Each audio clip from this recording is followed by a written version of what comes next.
মহাভারতের তিনটি গুরুত্বপূর্ণ চরিত্র হলেন ধৃতরাষ্ট্র, পাণ্ডু এবং বিদুর। কিন্তু জানেন কি তারা কার পুত্র ছিলেন, কিভাবে তাদের জন্ম হয়েছিল, আর ধৃতরাষ্ট্র জন্ম থেকেই কেন অন্ধ ছিলেন? আজকের ভিডিওতে চলুন সেই রহস্যেরই জবাব খুঁজে নিই। শান্তনু ও সত্যবতীর ঘরে জন্মেছিলেন দুই পুত্র, চিত্রাঙ্গদ ও বিচিত্রবীর্য। শান্তনু মারা যান তার কনিষ্ঠ পুত্র যৌবনে পৌঁছানোর আগেই। তখন সত্যবতীর সম্মতিতে ভীষ্ম বড় ছেলে চিত্রাঙ্গদকে সিংহাসনে বসান। চিত্রাঙ্গদ ছিলেন অসম্ভব শক্তিশালী। তিনি নিজেকে দেবতা, অসুর ও গন্ধর্বদের থেকেও শ্রেষ্ঠ মনে করতেন। এই অহংকারের ফলস্বরূপ একদিন গন্ধর্বরাজ চিত্রাঙ্গদ তার সঙ্গে যুদ্ধে আহ্বান জানান। কারণ তাদের নাম এক হওয়ার কারণে চিত্রাঙ্গদকে নাম পরিবর্তন বা যুদ্ধের জন্য চ্যালেঞ্জ ছুড়ে দেন। সেই যুদ্ধ হয় কুরুক্ষেত্রের হিরণ্মতী নদীর তীরে। দুর্ভাগ্যবশত চিত্রাঙ্গদ সেই যুদ্ধে প্রাণ হারান। ভীষ্ম বাধ্য হয়ে ছোট ভাই বিচিত্রবীর্যকে সিংহাসনে বসান। যখন বিচিত্রবীর্য যৌবনে পৌঁছান, ভীষ্ম ঠিক করলেন তার বিয়ে দেবেন।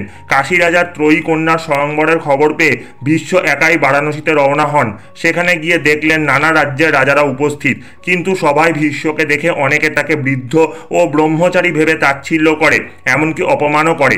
এই অপমান সহ্য না করে ভীষ্ম কাশী রাজার 3 কন্যাকে নিজের রথে তুলে নেন এবং বলেন, ক্ষত্রিয়দের মধ্যে যুদ্ধে জয়লাভ করে কন্যা গ্রহণ করাই প্রকৃত রীতি।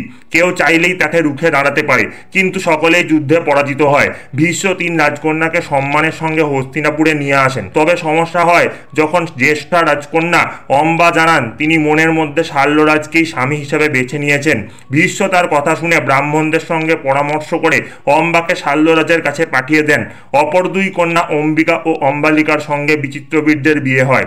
কিন্তু বিয়ের পরে বিচিত্রবীর্য অত্যন্ত ভোগে লিপ্ত হয়ে যক্ষা রোগে আক্রান্ত হন এবং চিকিৎসা সত্ত্বেও তার মৃত্যু ঘটে। এই মৃত্যুর পরে সত্যবতী খুবই কষ্ট পান এবং বংশ রক্ষার জন্য চিন্তায় পড়ে যান। তখন তিনি ভীষ্মকে অনুরোধ করেন তিনি যেন বিচিত্রবীর্যের পত্নীদের গর্ভে সন্তান জন্ম দেন। কিন্তু ভীষ্ম তার প্রতিজ্ঞার কথা স্মরণ করে স্পষ্ট জানিয়ে দেন তিনি বিয়ে করবেন না।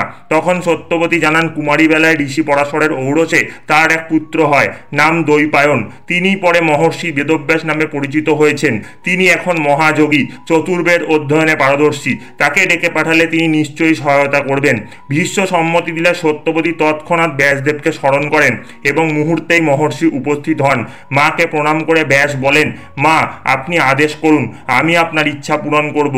সত্যবতী তাকে অনুরোধ করেন যাতে রাজবংশ রক্ষা হয়। ব্যাস জানান নিয়ম অনুসারে রানীদের 1 বছর ব্রত পালন করে শুদ্ধ হতে হবে।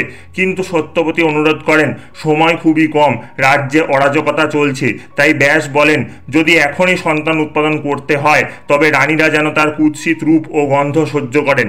অবশেষে অম্বিকা অনেক অনুরোধে সম্মত হন, কিন্তু ব্যাসের কুৎসিত রূপ দেখে তিনি ভয়ে চোখ বন্ধ করে রাখেন। ফলস্বরূপ যে পুত্র জন্মায় তিনি অত্যন্ত বলশালী হলেও জন্ম থেকেই অন্ধ হন। তার নাম রাখা হয় ধৃতরাষ্ট্র। এরপর সত্যবতী আবার অনুরোধ করেন আরেকটি সন্তান যেন হয়। অম্বালিকাকে পাঠানো হয়। তিনিও ব্যাসকে দেখে ভয় পান, কিন্তু চোখ বন্ধ না করতে পেরে তার মুখের রং ফ্যাকাশে বা পাণ্ডুবর্ণ হয়ে যায়। তার গর্ভে জন্ম নেন পাণ্ডু, যিনি বিক্রমশালী এবং পাণ্ডু বর্ণের অধিকারী। পরে সত্যবতী আবার চাইলেও অম্বিকা নিজে না গিয়ে এক রূপবতী দাসীকে পাঠিয়ে দেন। সেই দাসী ব্যাসকে স্নেহ ও সম্মান দেন, ফলে ব্যাস তাকে আশীর্বাদ করেন তার গর্ভে জন্মাবে এক ধর্মজ্ঞ মহাবুদ্ধিমান পুত্র।